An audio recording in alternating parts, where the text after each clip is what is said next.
Hello and welcome to the Daily Word. May the peace of our Lord Jesus Christ be with you. Although we cannot be sure why demon possession occurs, we know that evil spirits can use the human body to distort and destroy man's relationship with God and likeness to Him. Even today, demons are dangerous, powerful and destructive.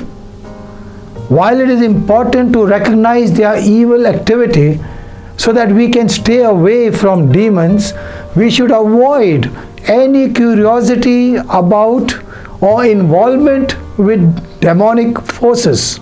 We see it in Deuteronomy chapter 18, verses 10 to 12. If we resist the devil and his influences, he will flee us. We see it in James, verse 7. The evil spirit said its name was Legion. A legion was the largest unit of the Roman army, consisting of 3,000 to 6,000 soldiers. Obviously, this man was possessed by many demons. Mark often highlights the supernatural struggle between Jesus and Satan. The demons' goal was to control the humans they inhabited. Jesus' goal was to give people freedom from sin and Satan's control. The demons knew they had no power over Jesus. So when they saw Jesus, they begged not to be sent out of the area into the abyss. In Luke chapter 8, verse 31, Jesus granted their request to enter into the herd of pigs. Chapter 5, verse 13, but ended their destructive work in people. Perhaps Jesus let demons destroy the pigs to demonstrate his superiority over a very powerful yet destructive force. He could have sent them to hell, but he did not, because the time for judgment had not yet come. In the end, the devil and all his angels will be sent into eternal fire. Matthew chapter 25, verse 41. According to Old Testament law, Leviticus chapter 11, verse 7, pigs were unclean animals. This meant that they could not be eaten or even touched by a Jew. This incident took place southeast of the Sea of Galilee in the region of Gerasenes, a Gentile region, which explains how a herd of pigs could be involved.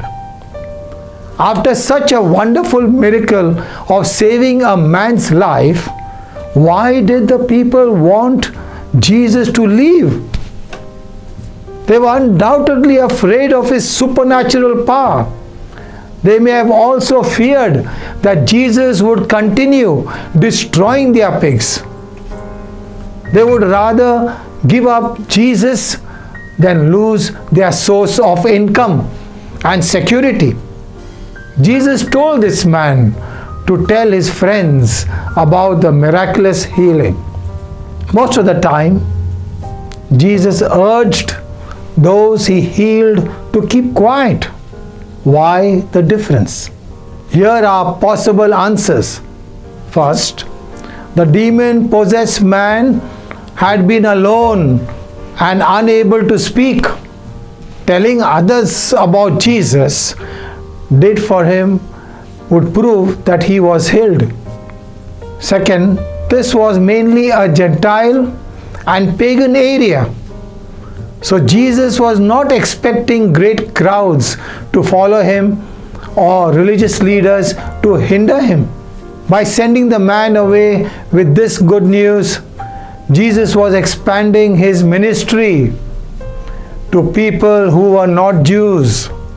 This man had been demon-possessed, but became a living example of Jesus' power.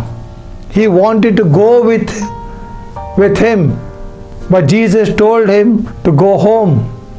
and share his story with his friends. If you have experienced Jesus' power, you too are a living example. Are you like this man? Enthusiastic about sharing the good news with those around you? Just as we should tell about Christ who cures our sin. In the first reading, the verses summarize the lives of other great men and women of faith. Some experienced outstanding victories, even over the threat of death. But others were severely mistreated, tortured, and even killed. Having a steadfast faith in God does not guarantee a happy, carefree life.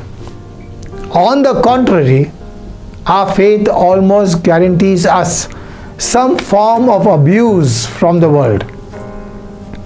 While on earth, we may never see the purpose of our suffering, but we know that God will keep His promises to us. Do you believe that God will keep His promises to you? Let us pray. Lord Jesus, help me discern the way that leads me to eternal life. Amen. Thank you for joining us on the Daily Word. Until next time, be cheerful, joyful, and be holy.